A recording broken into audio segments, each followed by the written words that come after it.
नमस्कार दोस्तों, 4 अक्टूबर 2021 के daily the Hindu editorial discussion में आपका स्वागत है। शुरुआत करने से पहले ही मैं आपको बता देता हूं कि मेंबर्स का स्वागत मैं सुबह की करंट अफेयर्स की वीडियो में ऑलरेडी कर चुका हूं, जो कि अपडेट हो चुकी है। यहां पे कौन कौन से इंपॉर्टेंट आर्टिकल्स देखेंगे। एक आर्टिकल देखेंगे understanding the Taliban for what it is. वैसे तो इस पर्टिकुलर आर्टिकल में जो ज्यादातर आइडियाज हैं वो रिपीटेड हैं, लेकिन एक पर्टिकुलर आइडिया जो रीजन बताया जा रहा है कि क्यों तालिबान अपनी मोडस ऑपरेंडी को, अपने काम करने के तरीके को बदल नहीं पा रहा है, उसके बारे में यहाँ पे बातचीत की गई है। तो एक पर्टिकुलर ऑथर ने एक रीजन बताया कि जो भी तालिबान के फाइटर्स हैं वो एक स्पेसिफिक आइडियोलॉजी को अडॉप्ट करते हैं, और अगर अब ये जो तालिबान के लीडिंग मुल्लाज हैं उस आइडियोलॉजी को बदलेंगे तो ओवरऑल तालिबान के फाइटर्स मुल्लाज की बात मानेंगे नहीं, आईसिस खुरासन की तरफ चले जाएंगे। इस प्रकार की कुछ थॉट प्रोसेस यहाँ पे दी जा रही है, जिसको ऑथर ने काउंटर भी किया है। तो इस पर्टिकुलर आर्टिकल को देखेंगे, अच्छा आर्टिकल है। बेसिक पॉइंट्स ही देखूंगा, पूरा डिटेल में नहीं बताऊंगा क्योंकि काफी रिपीटेड है। फिर हम बात करेंगे नॉर्ड स्ट्रीम 2 की। देखिए, जब गैस पाइपलाइंस की बात आती है तो बहुत सारी पाइपलाइन, जैसे कि एक तापी पाइपलाइन थी, तुर्कमेनिस्तान अफगानिस्तान पाकिस्तान इंडिया पाइपलाइन, एक Iran India under sea pipeline थी, एक India Pakistan Iran gas pipeline थी। ओवरऑल ये जो पाइपलाइंस हैं ये अब उतनी रेलेवेंट नहीं लग रही हैं, लेकिन एक पाइपलाइन है जो कंप्लीट हो चुकी है बाल्टिक सी के थ्रू, वो रशिया और जर्मनी को कनेक्ट कर रही है, जिसका नाम है नॉर्ड स्ट्रीम 2 पाइपलाइन। इस पाइपलाइन का क्या जियोपॉलिटिकल कंटेक्स्ट है when it comes to Russia and Europe, Ukraine यहां पे कैसे इन्वॉल्व है, एक बहुत ही अच्छा व्यू पॉइंट यहां पे ऑथर ने दे रखा है। ऑथर भी कोई छोटे मोटे आदमी नहीं है, कृष्णन श्रीनिवासन साहब हैं, जो कि फॉर्मर फॉरेन सेक्रेटरी रह चुके हैं इंडिया के। तो जो कुछ भी वो यहाँ पे कह रहे हैं काफी रेलेवेंट है, इसको समझेंगे। फिर एक article at the heart of education, ये 2 अक्टूबर को जो गांधी जी की टीचिंग से उनके बारे में बात कर रहे हैं। कुछ नया है नहीं, बिल्कुल सिंपल आर्टिकल, आप खुद भी पढ़ के समझ सकते हो, तो मैं इसको अलग से डिस्कस नहीं कर रहा हूं। फिर एक आर्टिकल है री imagining food systems with lessons from India. यहां पे भी फूड सिस्टम की बात हो रही है। ओवरऑल अभी जो पहला और historic United Nations food system summit हुआ है सितंबर में, उसके कंटेक्स्ट में बात की जा रही है। कुछ बहुत एक्स्ट्रा ऑर्डिनरी पॉइंट्स नहीं बताए गए हैं, बहुत ही जनरल किस्म के पॉइंट बताए गए हैं, that's why not discussing it. एक आर्टिकल जो मैं बोलूंगा कि काफी जरूरी है वो है टाटा से रिलेटेड। एक्चुअली में एयर इंडिया को ऑलमोस्ट टाटा ही खरीद रहा है यहाँ पे, लेकिन एयर इंडिया को खरीदने से टाटा के बैलेंसेस कैसे बिगड़ सकते हैं, एयर इंडिया में यहाँ पे क्या क्या प्रॉब्लम है। ऑलरेडी टाटा जो विस्तारा एयरलाइंस को सक्सेसफुल कर चुका है, उस विस्तारा एयरलाइंस को कैसे नुकसान हो सकता है एयर इंडिया खरीदने से टाटा के थ्रू, इन सब चीजों के बारे में यहाँ पे व्यू पॉइंट बताया गया। तो पहली बात तो एयर इंडिया में प्रॉब्लम क्या है और वो एयर इंडिया टाटा को कैसे प्रॉब्लम कर सकती है, एक पॉइंट। विस्तारा के क्या ऊपर क्या इंपैक्ट होगा, दूसरा पॉइंट। एयर एशिया जिसमें थोड़ा बहुत, एयर एशिया इंडिया जिसमें थोड़ा बहुत टाटा ने इन्वेस्ट कर रखा है, उसके ऊपर क्या इन्वेस्ट होगा, क्या इंपैक्ट होगा, इसके बारे में भी यहां बात की गई है। फिर भाई macro economic data purchasing manager index वाले, इस पर्टिकुलर आर्टिकल को डिस्कस करने की जरूरत नहीं, पहले भी इसके बारे में बात हो चुकी है, ठीक है ना। ये हाँ एक आर्टिकल छपा है, इसके बारे में यहां पे ही मैं आपको थोड़ा बहुत बता देता हूं। देखिए, इंडिया और चाइना के बीच में स्टेलमेट चल रहा है। 13th राउंड ऑफ टॉक्स भाई अगले हफ्ते में होने वाली हैं। अब इस पर्टिकुलर इवेंट से पहले ही ऑलरेडी इंडिया और चाइना के डिफरेंसेस काफी शार्पन हो चुके हैं। 24 सितंबर को जब चाइनीज फॉरेन मिनिस्ट्री से सवाल पूछा गया कि भाई बॉर्डर के कंटेक्स्ट में क्या हो रहा है, तो चाइना ने इंडिया के ऊपर इल्जाम लगा दिया कि इंडिया की वजह से सारा का सारा क्राइसिस हुआ है ओवरऑल स्टैंड ऑफ का। इंडिया ने पलट के बोला कि ये भाई गलत बात है, आप प्रोवोकेटिव बिहेवियर कर रहे हो। यहां पे इंडिया में जो चाइनीज एम्बेसडर हैं, जिनका नाम है सुई विडोंग, इन्होंने बोला है कि भाई बॉर्डर पोजीशंस को, बॉर्डर कंडीशंस को एक अप्रोप्रिएट पोजीशन में रखो और बाकी जगहों पे इन्वॉल्व होते रहो। यही बात है भाई, जब से ओवरऑल ये बॉर्डर क्राइसिस शुरू हुई है तब से चाइना के जो इनवॉइस हैं, जहां पे सन विंडोंग उनके जो ऑफिशियल्स हैं वो ये बोल रहे हैं कि भाई देखिए, बॉर्डर इशू एक अलग इशू है और बायलेटरल रिलेशंस अलग चल रहे हैं। मतलब चाइना वाले इतने शाणे हैं, मतलब सुन के इनको गाली देने का मन करता है। ये चाहते हैं कि बॉर्डर पे तो हम तुम्हारे इलाके में घुसेंगे ही घुसेंगे, उसको तुम भूल जाओ, बाकी ट्रेड वगैरह हम लोग अपना चालू रखते हैं।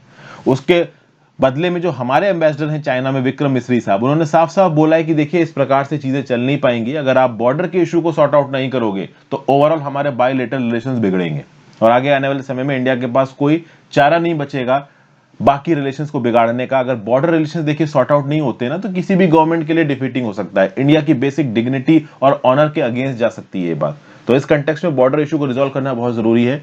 इंडिया की तरफ से एक खासकर स्टेटमेंट सीधे सीधे जा चुका है, बट चाइना की तरफ से कितना पॉजिटिव रिस्पांस आएगा ये तो भाई देखिए आगे आने वाले समय में पता चल जाएगा। अभी इसके ऊपर कुछ भी ज्यादा खास कहा नहीं जा सकता, ठीक है भाई, अब चलते हैं अपने पहले आर्टिकल की तरफ, जो कि मैं बोलूंगा कि काफी इंपॉर्टेंट है। NS2 नॉर्ड स्ट्रीम 2 की बात हो रही है। Win win preposition, a consensus on the Nord Stream 2 could benefit Germany, Russia and Ukraine, but many hurdles remain। सबसे पहले तो आप ये जो नॉर्ड स्ट्रीम पाइपलाइन है इसको देखो तो थोड़ा चीजें और क्लियर होंगी। देखिए यहाँ पे ये जो फिगर आपको नजर आ रहा है ना, इसमें आपको नॉर्ड स्ट्रीम पाइपलाइन नजर आ रही है।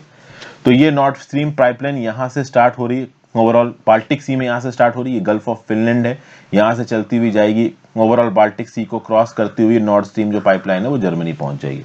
तो जर्मनी तक गैस पहुंचा देगी। और मैं आपको बता दूं, Germany is a major consumer of Russian gas.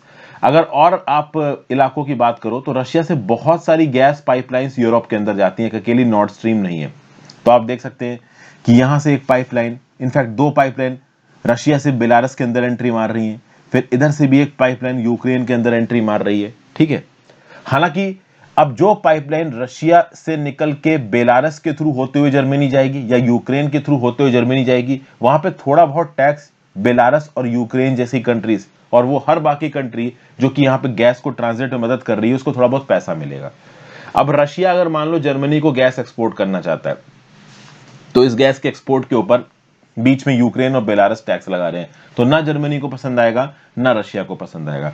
इसलिए यहां पे नॉर्ड स्ट्रीम 2 को एक गेम चेंजर समझा जा रहा है, क्योंकि इसके चलते सीधे सीधे आपकी रशिया से बाल्टिक सी में एंट्री मारेगी गैस और फिर वो जर्मनी में एंट्री मार जाएगी। तो इससे होगा क्या, इससे होगा ये कि किसी भी प्रकार का कोई टैक्स बीच में कोई कंट्री वसूल नहीं पाएगी। और ये बात यूक्रेन को भी पसंद नहीं आ रही है, क्योंकि ओवरऑल ये जो पाइपलाइन थी रशिया से यूक्रेन में घुस के यूरोप जाने वाली, इसके थ्रू बिलियंस ऑफ डॉलर्स का रेवेन्यू आता है यूक्रेन के पास, जो कि अब आना बंद हो जाएगा। तो यहां पे यूक्रेन को प्रॉब्लम उठनी तय है। चलिए शुरुआत कर देते हैं फॉर्मल तरीके से इस आर्टिकल को देखते हैं। अगर वीडियो पे लाइक का बटन नहीं दबाया दबा दीजिए, अगर शेयर नहीं किया वीडियो को कर दीजिए, चैनल को अगर अब तक आपने सब्सक्राइब नहीं किया है कर दीजिए, ज्वाइन बटन दबा के आप हेल्प कर सकते हैं। हो सके दोस्तों तो ज्वाइन बटन जरूर दबाइए, उससे खासा मदद मिलती है। हर चीज यहाँ पे आपको फ्री ऑफ कॉस्ट अवेलेबल है। ज्वाइन बटन वालों के लिए मैं स्पेसिफिकली कुछ एक्स्ट्रा वीडियोस बनाना शुरू करूंगा, मुझे लग रहा है कि बनानी चाहिए अब। ठीक है, इंस्टाग्राम पे फॉलो कर लीजिए, टेलीग्राम ग्रुप ज्वाइन कर लीजिए, हर चीज का लिंक नीचे डिस्क्रिप्शन बॉक्स में दे रखा है। तो ये बताया जा रहा है कि Iran Pakistan India gas pipeline ये उतनी फ्रूटफुल नहीं होने लग रही। Iran India under sea pipeline ये भी नहीं लग रहा कि सक्सेसफुल हो पाएगी। तापी पाइपलाइन ये भी नहीं लग रहा कि सक्सेसफुल हो पाएगी। लेकिन एक ऐसी पाइपलाइन है जो कि अब तक शुरू नहीं हुई है, लेकिन डेफिनेटली उसका कंस्ट्रक्शन कंप्लीट हो चुका है। 2016 में मैन्युफैक्चरिंग शुरू हुई थी NS2 की, कंस्ट्रक्शन 2018 में शुरू हुआ था। ये 1224 किलोमीटर की Nord Stream 2 pipeline almost ready है। $11 बिलियन का अंडर वाटर लिंक है, बाल्टिक सी से होता हुआ निकलता है। शॉर्टेस्ट, मोस्ट इकोनॉमिकल और एनवायरमेंटल फ्रेंडली ये गैस पाइपलाइन बनाई गई, जिससे रशिया से जर्मनी गैस एक्सपोर्ट की जाएगी। अब ओवरऑल यहाँ पे कुछ इसके स्ट्रैटेजिक फैक्टर्स है। यूरोप का एक बहुत बड़ा तबका है जो कि ओपनली खड़ा है किसके अगेंस्ट में, रशिया के अगेंस्ट में। चाहे अलेक्सेई नावल्नी की आप बात कर लो, चाहे ओवरऑल रशिया के ऊपर यूएस द्वारा लगाए हुए सैंक्शंस की बात कर लो, यूरोप में बहुत सारी कंट्रीज इस बात को मानती हैं कि रशिया रूल्स बेस्ड ऑर्डर को फॉलो नहीं करता। ये रशियन प्रेसिडेंट व्लादिमीर पुतिन ये नाम के डेमोक्रेटिक प्रेसिडेंट हैं, असल में ये एक डिक्टेटर है। तो इसके चलते यूरोपियन यूनियन की बहुत सी जो कंट्रीज हैं वो रशिया को पसंद नहीं करती। But at the same point of time European union की बहुत सी कंट्रीज रशियन गैस पे डिपेंडेंट है। जब बात आती है ट्रेड की, जब बात आती है एनर्जी डिपेंडेंस की, तो इस प्रकार की चीजों को साइड रख दिया जाता है। और यही यहाँ पे देखने को मिला है नॉर्ड स्ट्रीम पाइपलाइन के थ्रू। जर्मनी यहाँ पे सीधे सीधे रशिया से गैस खरीदने के मूड में, हालांकि ओवरऑल अभी कुछ लाइसेंसेस आना बाकी है, बट ऐसा लग रहा है कि जल्दी ही ये नॉर्ड स्ट्रीम पाइपलाइन शुरू हो जाएगी। तो इससे क्या पता चलता है, एनर्जी को आप कभी पॉलिटिक्स से अलग नहीं कर सकते। रशियन अथॉरिटीज का बोलना है कि Nord Stream 2 pipeline 55 billion cubic metres of gas को सालाना ट्रांसपोर्ट करेगी और लगभग 26 मिलियन हाउस होल्ड्स की नीड्स को यह कवर करेगी। स्टोरेज इन्वेंट्रीज को रीस्टॉक करेगी। ओके, आप कह सकते हो कि Germany and Russia are subject to conditions arising from a compromise between US and Germany and EU regulations. अच्छा, एक और बात है यहाँ पर, देखिए यूक्रेन और बहुत सी जो ईस्ट यूरोपियन कंट्रीज हैं और खासकर जो पोलैंड वगैरह हैं, ये बार बार प्रेशर डाल रही है किसके ऊपर, यूएस के ऊपर, कि आप रशिया के ऊपर सैंक्शंस और लगाइए। ये जर्मनी के ऊपर प्रेशर डाल रही है कि आप रशिया से कम गैस खरीदिए। अब यूक्रेन जैसी कंट्रीज का सीन ये है कि यूक्रेन का एक बहुत बड़ा इलाका डिस्प्यूटेड तरीके से रशिया ने कब्जा रखा है, क्रीमियन पेनिनसुला रशिया ने कब्जा रखा है। उसके ऊपर से यूक्रेन को टेंशन इस बात की है कि जो इनके थ्रू गैस ट्रांसफर होती थी यूरोपियन यूनियन में, उस गैस पे मिलने वाला जो रेवेन्यू है बिलियंस ऑफ डॉलर्स का, उसका इनको नुकसान हो जाएगा। और एक्चुअली में यूरोप में सस्ती गैस की बहुत ज़्यादा ज़रूरत है। यूरोप का हालात ये है कि जो गैस की कीमत है वो हो गई है $1000 पर 1000 क्यूबिक मीटर्स, जिसके चलते बहुत सारी इंडस्ट्रीज और फूड सप्लाई चेन्स यहाँ पे स्ट्रेस में आ गई हैं। तो इसलिए भी यहाँ पे नॉर्ड स्ट्रीम 2 बहुत ज़्यादा इंपॉर्टेंट हो गई है। और यूरोप में गैस के अल्टरनेटिव्स बहुत कम है। विंटर के समय पे जो गैस स्टोरेज लेवल्स है कम हो जाते हैं, और पोस्ट कोविड-19 जो यूजेज है, इकोनॉमिक यूजेज गैस का, वो बहुत बढ़ गया, जो कि बहुत सारी इंडस्ट्रीज अपनी मैन्युफैक्चरिंग प्रोसेस में भी गैस को इस्तेमाल करते हैं। ओके, तो यहां पे यूक्रेन अपनी बिजनेस अपॉर्चुनिटीज बहुत खंगालता है। तो यूक्रेन के थ्रू जो गैस पास होती है वो यूक्रेन बहुत हद तक बेचने में इंटरेस्टेड है। देखिए, नॉर्ड स्ट्रीम 2 के थ्रू जो गैस आ रही है उसके अगेंस्ट यूक्रेन दुनिया भर में जाके चिल्ला रहा है कि वहां से गैस नहीं जानी चाहिए, नहीं जानी चाहिए। लेकिन जो गैस यूक्रेन के थ्रू निकल रही है वहां पे यूक्रेन बोला कि ठीक है भाई, 15 million cubic metres per day तक की गैस आप निकाल लो। अब समझिए, यहां पे अगर आप इस पर्टिकुलर फिगर को देखेंगे तो इस फिगर में आपको समझ में आएगा, एक मिनट जी, ये रशिया से घुसी गैस यूक्रेन में। अब यूक्रेन में थोड़ा बहुत डोमेस्टिक कंजम्पशन भी होता है इस गैस का, और उसके बाद ये गैस आगे निकल जाती है दूसरी कंट्रीज में। तो बात यहां पे ये है कि रशिया से आने वाली गैस का डोमेस्टिक कंजम्पशन भी करता है यूक्रेन, और at the same point of time ये गैस वो आगे भी ट्रांसपोर्ट करता है। तो यूक्रेन को पहली बात तो इस बात पे डर है कि रशिया से अगर गैस आनी बंद हो गई तो उनकी डोमेस्टिक रिक्वायरमेंट पे फर्क पड़ेगा। दूसरा, उनका जो पैसा है उसका नुकसान होगा। तो यूक्रेन खुलेआम यूरोपियन कंट्रीज और रशिया से बोल रहा है कि भाई, हमारे लैंड के थ्रू आप गैस ट्रांसफर कर सकते हो। लेकिन रशिया ने यहां पे ज्यादा बुकिंग की नहीं है, केवल कैपेसिटी का 4.3% गैस ही रशिया यूक्रेन के थ्रू ट्रांसफर कर रहा है। अभी भी मैं बता दूं कि जो नॉर्ड स्ट्रीम 2 प्रोजेक्ट है इसको यूरोपियन सर्टिफिकेशन नहीं मिला है, और जर्मनी ने अभी ऑपरेटिंग लाइसेंस नहीं दिया है। ऐसा कहा जा रहा है कि जनवरी 2022 तक ये लाइसेंस मिल जाएगा। हालांकि इस नॉर्ड स्ट्रीम 2 प्रोजेक्ट के लिए एंजेला मर्कल को बहुत ज्यादा क्रिटिसाइज किया गया, खासकर पोलैंड और यूक्रेन के द्वारा। पोलैंड यूक्रेन का बोलना है कि जर्मनी की चांसलर एंजेला मर्कल ने यूरोपियन यूनियन की पॉलिटिकल यूनिटी को कम कर दिया है, और रशिया के साथ ये नॉर्ड स्ट्रीम 2 साइन करके यूरोपियन यूनियन की स्ट्रेटेजिक कैपेसिटी को कम कर दिया है। रशिया ने सेल्फ इंटरेस्ट के लिए और सस्ती गैस के लिए जर्मनी ने कम पैसों की गैस के लिए रशिया के साथ सीधे सीधे जो बाल्टिक सी की नॉर्ड स्ट्रीम 2 पाइपलाइन बना ली है। इससे बाकी यूरोपियन स्टेट्स की जो ताकत है वो कम हो गई, और ये काफी हद तक देखिए सही भी है। हालांकि साफ साफ यहाँ पे ये भी जर्मनी कई बार इस बात की अंडरटेकिंग दे चुका है यूक्रेन को कि आप टेंशन मत लीजिए, हम आपकी मदद करेंगे हाइड्रोजन बनाने में, हम आपकी मदद करेंगे आपके एनर्जी सेक्टर को डेवलप करने में। क्योंकि जैसा कि मैंने बताया कि रशिया से आने वाली गैस यूक्रेन में भी इस्तेमाल होती है, तो यूक्रेन को लग रहा है कि वहां पे एक एनर्जी क्राइसिस ना हो जाए, इसलिए बार बार जर्मनी यूक्रेन को यहां पे एश्योरेंस दे रहा है कि आप टेंशन मत लीजिए, आपके एनर्जी सेक्टर को डेवलप करने में हम मदद करेंगे। तो ये जो हाइड्रोजन एनर्जी बनाने का प्रॉमिस यहां पे जर्मनी ने यूक्रेन को किया है, इसके लिए जर्मनी ने 206 मिलियन यूरोज भी अलॉट किए हैं, जबकि एक्चुअली पोटेंशियल इन्वेस्टमेंट चाहिए 1 बिलियन यूरो का। तो जो प्रेसिडेंट है जेलेंस्की यूक्रेन के, वो बोल रहे हैं कि ये जो वेस्टर्न यूरोपियन पावर्स हैं, यूएस वगैरह हैं, इन पे भरोसा नहीं करना चाहिए, ये वेस्टर्न यूरोपियन नेशंस पीठ में छुरा भोग देते हैं। तो इस प्रकार के स्टेटमेंट्स आपके यूक्रेन की तरफ से आने शुरू हो गए हैं। लेकिन देखिए, ओवरऑल इस पूरे के पूरे इश्यू को एक ओपन माइंड से देखने की जरूरत है यूक्रेन के लिए। रीजन बीइंग कि अभी रिसेंटली जर्मनी में इलेक्शंस हो रहे हैं, और इस जर्मनी के इलेक्शंस में हो सकता है कि ग्रीन पार्टी भी कोalition में आ जाए, और जो ग्रीन पार्टी है वो रिन्यूएबल एनर्जी को सपोर्ट करती है। तो जो यूक्रेन के अंदर हाइड्रोजन प्रोजेक्ट लगाएगा जर्मनी, उसके लिए फाइनेंसिंग जर्मनी से थोड़ी ज्यादा चली जाए, इस बात को इंश्योर करेगा ग्रीन पार्टी, अगर ग्रीन पार्टी रूलिंग कोalition में आ जाती है तो। एंड में आर्टिकल समअप कैसे कर रहा है? आर्टिकल समअप कर रहा है ऑथर ऐसे कि देखिए, यहां पे यूक्रेन, रशिया, जर्मनी, इन सब के इंटरेस्ट म्यूचुअली एक दूसरे के साथ जुड़े हुए हैं। तो तीनों को बाकी के कंसर्न्स के बारे में सोचना चाहिए, फ्रिक्शन अवॉइड करना चाहिए, खासकर रशिया और जर्मनी को। किसके साथ? यूक्रेन के साथ। क्योंकि यूक्रेन यहां पे थोड़ा सा आप कह सकते हो नर्वस हो रहा है, थोड़ा सा यहां पे इनसिक्योर हो रहा है, और उसका इनसिक्योर होना तय भी है। पहले बहुत सारे एश्योरेंसेस दिए गए हैं यूक्रेन को जर्मनी के द्वारा, वेस्ट यूरोपियन कंट्रीज द्वारा, और अब रशिया के साथ सीधे सीधे डील करके यूक्रेन की जो ऑटोनॉमी है उसको यहां पे डिस्टर्ब किया जा रहा है, इसलिए यूक्रेन यहां पे टेंशन में।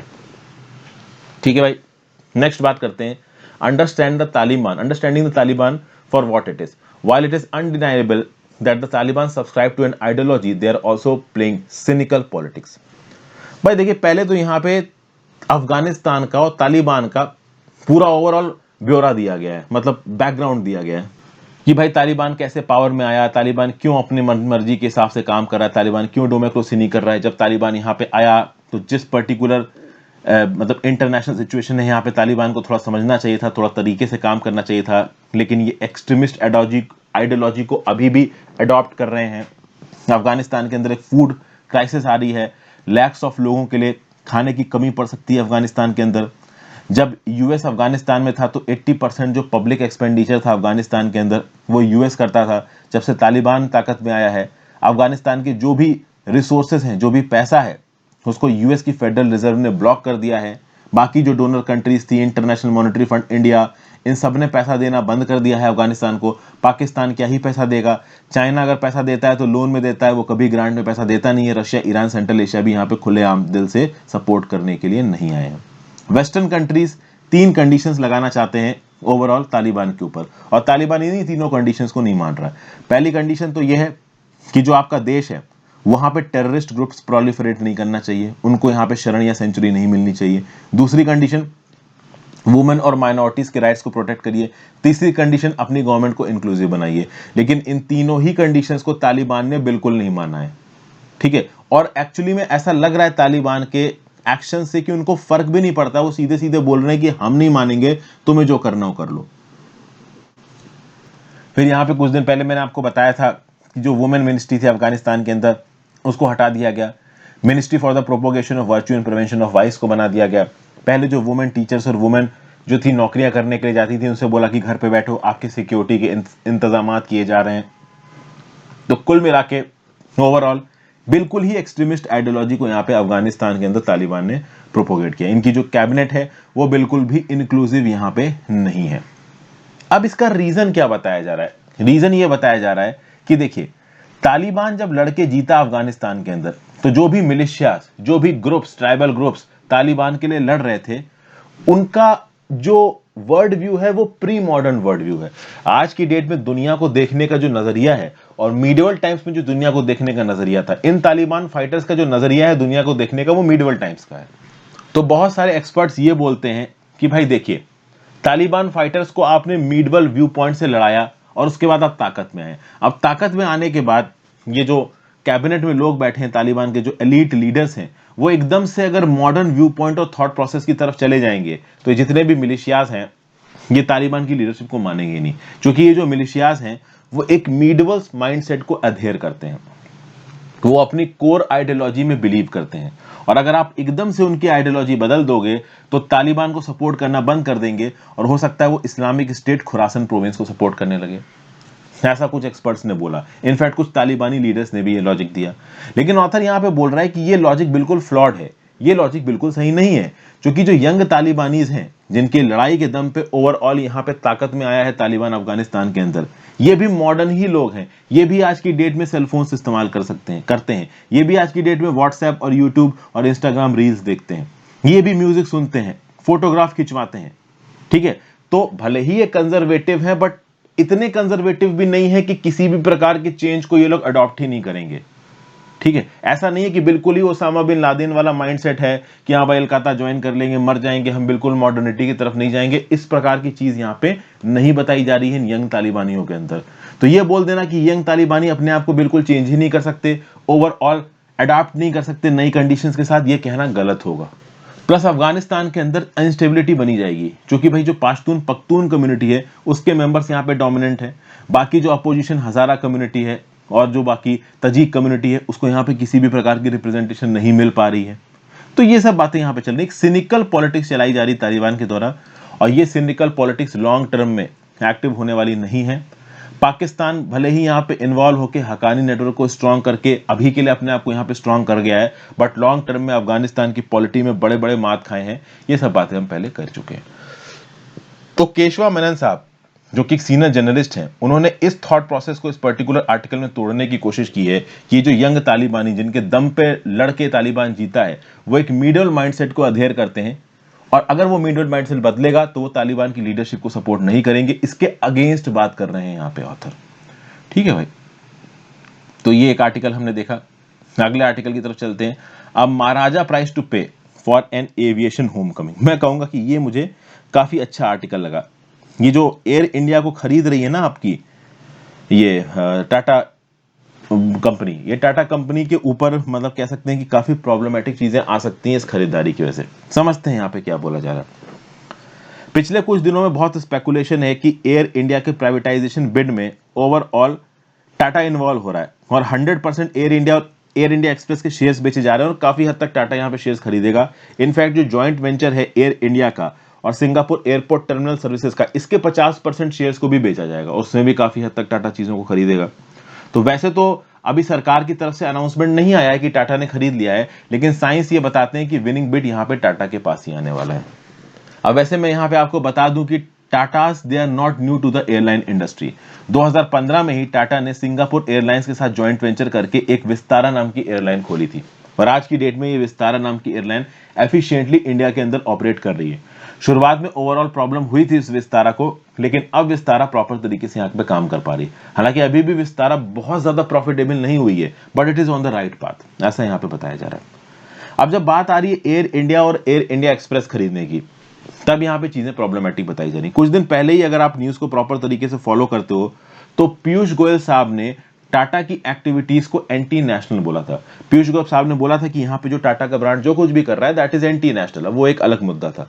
तो कुल मिला के यहाँ पे टाटा के इन्वॉल्वमेंट को लेकर सवाल उठाया जा रहा है। ऐसा बोला जा रहा है कि पहली बात तो टाटा एयर एशिया इंडिया में भी इन्वॉल्व है।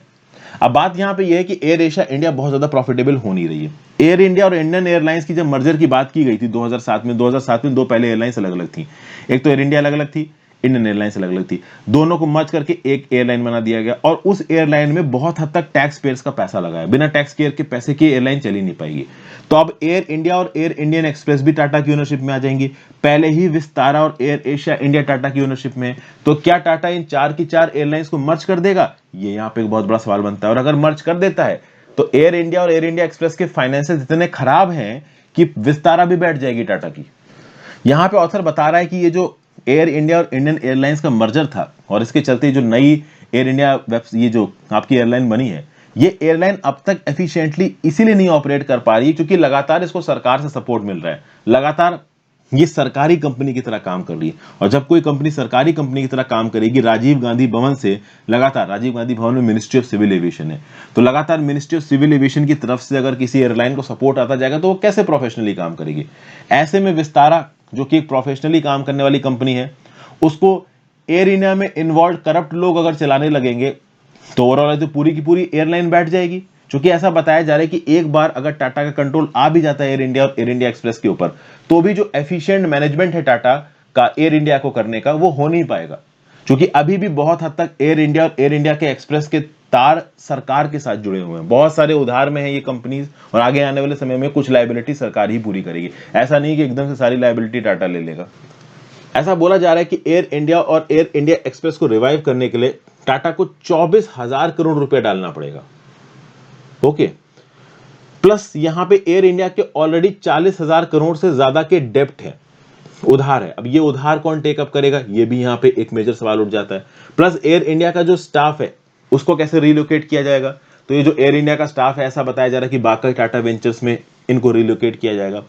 अब जो टाटा का बाकी स्टाफ है वो यहां पे डीमोटिवेट हो जाएगा, जो विस्तारा का स्टाफ है वो डीमोटिवेट हो जाएगा। क्योंकि एक तरफ देखिए यहां पे ऑथर एयर इंडिया के स्टाफ की बुराई कर रहा है, मैं आपको पहले बता दे रहा हूं। तो कोई एयर इंडिया से रिलेटेड हो सकता है उसको चीज खराब लगे, लेकिन ऑथर साफ साफ इस आर्टिकल में लिख रहा है कि एयर इंडिया का और एयर इंडिया एक्सप्रेस का जो स्टाफ है वो एफिशिएंट नहीं है, कुछ हद तक करप्ट भी है। तो अगर ये करप्ट स्टाफ विस्तारा की फंक्शनिंग में आ जाएगा तो चीजें प्रॉब्लमेटिक हो जाएंगी।